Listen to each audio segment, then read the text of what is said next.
Most of the people in this world feel that it's their lives only which are full of problems.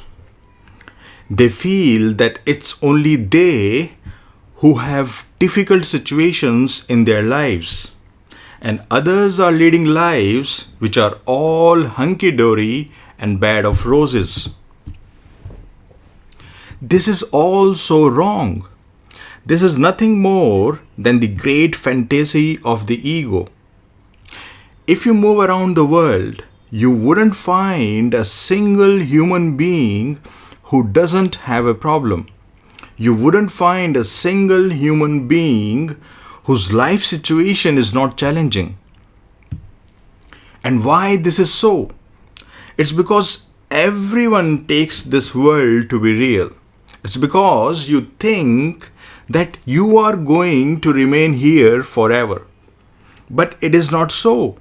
You are not going to remain here for long.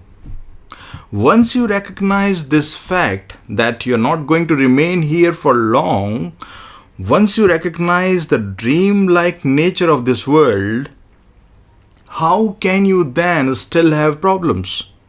Of course, you may have your bills to pay, which you will pay, but I'm sure most of your problems will simply fade away by realizing the fleeting nature of this world of names and forms.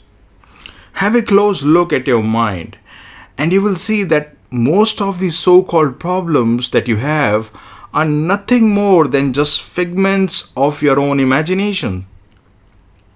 They are either concerned with what has happened in the past or what's going to happen in future. This close look at the nature of this unreal world and fictitious mind will turn your eyes back on what is real. It will then turn your eyes back on what is true and eternal, on what is everlasting and timeless, and that is your own divine nature.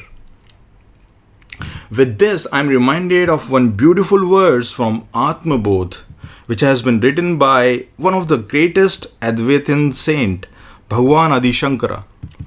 This verse talks about the real nature of this world. It talks about the stuff that this world is really made of. It goes like this.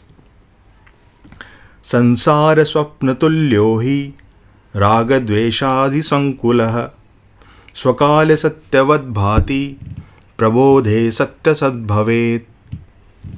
The verse says that this world of names and forms, which is full of attachments and aversions, likes and dislikes, happiness and sorrow, life and death, is nothing more than a dream. Shakespeare also had a great insight when he said that we are such stuff as dreams are made on, and our little life is rounded with a sleep. Now, the second half of the verse says that this world appears to be real as long as you remain asleep, and it stops being real the moment you wake up. It stops being real with the dawn of true wisdom. This verse compares this world with dream. Isn't that an apt comparison? Tell me. What happens when you go to sleep and start dreaming? When you fall asleep, you forget this waking world. You forget its people. You forget its situations, its problems. And in the dream, the completely different world becomes real for you. The dream world appears to be real for the dreamer, right? But the moment you wake up, you get to know the falsity of that world which was so real a moment ago. But its real nature comes crashing down like a pack of cards the moment you open your eyes. That's what the verse is trying to convey here. It says that the moment you wake up to your divine infinite nature, this world, this waking world, which now appears to be so real, would then appear to be nothing more than a dream.